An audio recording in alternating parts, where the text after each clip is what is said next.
welcome to the Heroes of Cosplay Sanctuary. This is your host, Scotty B. Friends, today I want to talk about the barriers to entering cosplay, especially in this particular era, in this particular year, at this particular time. Cosplay has gone through a lot of changes in the last 3 years since the unspecified virus of unknown origin took its hold and changed things going forward in the world as we know it. And a lot of other things have also changed as we have been going along into the 2020s. What I'm starting to notice is that there's a really high barrier to enter into this space now. Like it's really getting tough to be in it. And you know, what am I talking about? What kind of barriers are we talking about when we talk about cosplay barriers? Because really it's a hobby. Like, well, how could there be any barriers? First of all, you can do it. There's no, that's not really what I'm talking about. Like, I'm not talking about like, oh no, nobody can do cosplay anymore because it's too hard to find materials. No, you can absolutely do it. But the hard thing is when you do want to put it into the mainstream, when you do want to be the pop cosplayer, when you want to be the next Allison Tabitha or what have you in that space. That is what's getting very difficult to do. And the more and more that Meta changes, the more and more that all of the social platforms change, the more that Elon Musk makes changes with Twitter and makes it harder and harder for unverified accounts to post and be seen, the harder it is for the cosplayer to really want to put any of the content online. The harder it is for that cosplayer to do anything but really just go to the cons and enjoy themselves. But why is that so important? Is it important to keep up with everyone else? Is it important to generate more costs for yourself in circulating and putting together all the costumes and the advertising? Is it important for you to become your own customer service rep on your page because so many people are just asking you random questions and sending you horrible comments? Is this important? Is it important to be a personality online as we are kind of being here? Is it important to be a pop cosplayer? And these are some of the things that come up when this gets into my head and I start talking about the barriers that have really come up in the last couple of years, at least in my head. I don't think it was like this in 2018. I think that cosplay has really become a more mainstream focus. I think that there are influencers in this space who want it to be that way and who work very hard to promote it, to work very hard to get it in front of an ever-growing audience for themselves, but also just for cosplay in general, to put a face on the community. That's what they're trying to do. And really, there's a lot of gatekeeping.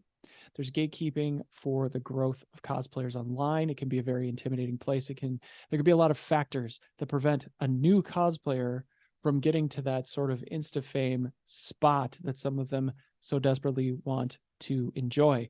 And it goes into things that are happening on TikTok.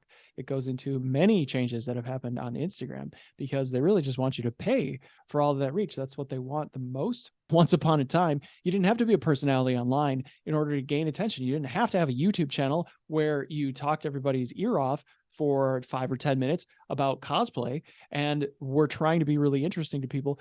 And they have changed all of that. Like, you have to be very comfortable with video content now, whereas before you didn't have to at all. You just took the photo shoot. Like, it was all about the art. It was all about what you could do with the cosplay and how you showed that off. And Instagram was a photo sharing site. Now it's a video site. And now they're not even going to pay you for reels. So that is going to change things again. It's going to keep changing things. Streaming services are a big deal right now, and streaming with cosplay, I think, is becoming more and more of a big deal. I think a lot of cosplayers are jumping onto Twitch and other spaces where they can stream. I think they are starting to look for ways of generating income easier than YouTube. That's not my case. I like YouTube. I don't care if I make any money on YouTube. This is a hobby channel. But there are a lot of people who try to put the effort into YouTube and go, well, why am I putting all this effort in here? Why am I doing this here? The barriers are so high. This is too much effort for what you get in return. Trying to get 4,000 hours, trying to get just thousands of followers and thousands of subscribers on a YouTube channel, not easy to do. You can run yourself into the ground trying to get to 1,000 followers or 1,000 subscribers on a lot of platforms. It takes time, it takes energy, and you want to go and you want to minimize that and optimize that for yourself as much as you possibly can. Of course you do. Of course you do. But the problem with that is it becomes more about the money and the fame and competing for attention than it does about the cosplay. Now, it's great from a marketing perspective if you want to, do things in that space, because I don't, I don't really have I'm not here to tell you what to do or not to do. Like, I'm just a guy on the internet. So I'm not here to say like, oh, you shouldn't do this. You should do this. And like cosplay is only for this or cosplay is only for that. That isn't what I'm trying to do with this show. That isn't what I'm trying to do. Getting to the end of season 4 for the show, I want to make suggestions for you if you do want to go down this road. And I can tell you what works and what doesn't. You can't be a marketing executive for that much time without really understanding how some of that works. But then, people look at the numbers for the show and they go, well, it's not working for you, is it? Like, look at your numbers. Like, yeah, I understand that, but I'm not really going for it. So if we were to do this, we would probably pick a different show format.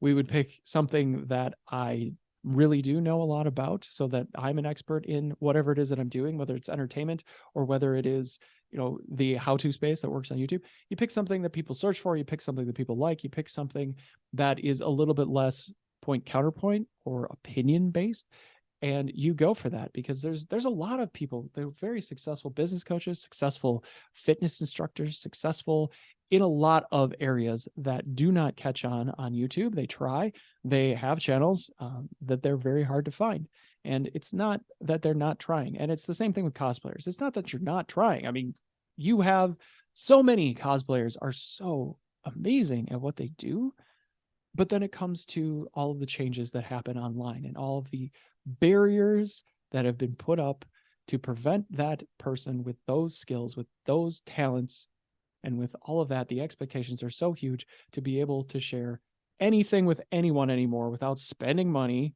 on that, not on the cosplay, but just on circulating yourself, getting to the cons, paid advertising, anything that goes into monetization, because it's a lot of production costs too to edit a video if you don't know how to do that, and it's a lot of work to even do the thumbnails if you don't know how to do that. You're dropping a lot of dollars, so you have to have the money, which before that wasn't really the case. I think you could bootstrap a lot better once upon a time, and maybe you still can a little bit, but it's becoming so competitive.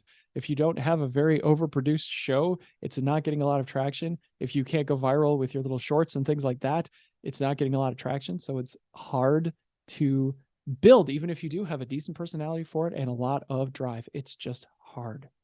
If you're looking at where your priorities lie inside of cosplay and you just see it as a hobby, that's great, because you're here for the love of the fandom and you're here to create something. You're here to make something. You're a maker. That's what you do. You create things, and you're learning about how that works. And you're probably getting frustrated about how that works because there's a lot of glue involved and there's a lot of just, it's such a huge thing to put together a costume, ladies and gentlemen. And it's not easy. It's hard on its own. It's so much more to just do it and then try and get some traction on what you did online. But you want to make sure that whatever you're building, whatever you're doing, whatever your goals are, that it has a cause behind it, that there's something sustainable. Because trying to build fame and earn money by creating a channel that does literally anything it needs to do to try and make money and be famous is not sustainable. It isn't a space you really want to be in. And honestly, that isn't an area that I recommend people go into. Now, it's something that happens, but for me, it's not going to, because I'm not going to spend that kind of time. That's kind of that sellout sort of area that I don't like to really focus on. It does work for some people, but I don't recommend it for something sustainable. That's more of a try and make a cash grab, try and get in and get out. But long-term, it's not going to do anything for you. Now, is there really a long-term in cosplay? That's a story for another time. But never believe because someone else is doing it and someone else is successful that you can't be, and you're not enough for that. That is never that's not a good space to be in, first of all. But just because you're not doing it today doesn't mean you'll never do it. And just because you feel like you're missing out because that person is, you don't have to pay attention to that. Great for them. Encourage them, cheer them on. But you want to do for yourself. And you need to realize that if you're in this cosplay space, if you're creating, stay in your lane and create. And don't worry about the people who are established in the community who are just cranking things out. They probably have a lot of resources and backing behind them. They probably have teams. It probably isn't quite what it seems behind the scenes. You're just one person and you're just starting out. Take your time, focus on what matters, which is appreciating the fandom, appreciating the work that you're putting into something and the hobby that you have. That is what we are going to say today. Folks, if you're listening to this on YouTube, make sure that you subscribe, hit the like button, comment on all of the shows, because I do read through those comments and I will try to get back to you on the questions and comments that you have, and I always appreciate it. And of course, everything is linked in the show notes. You can go and follow us in all of the other spaces. And if you're here on the podcast, thank you so much for listening.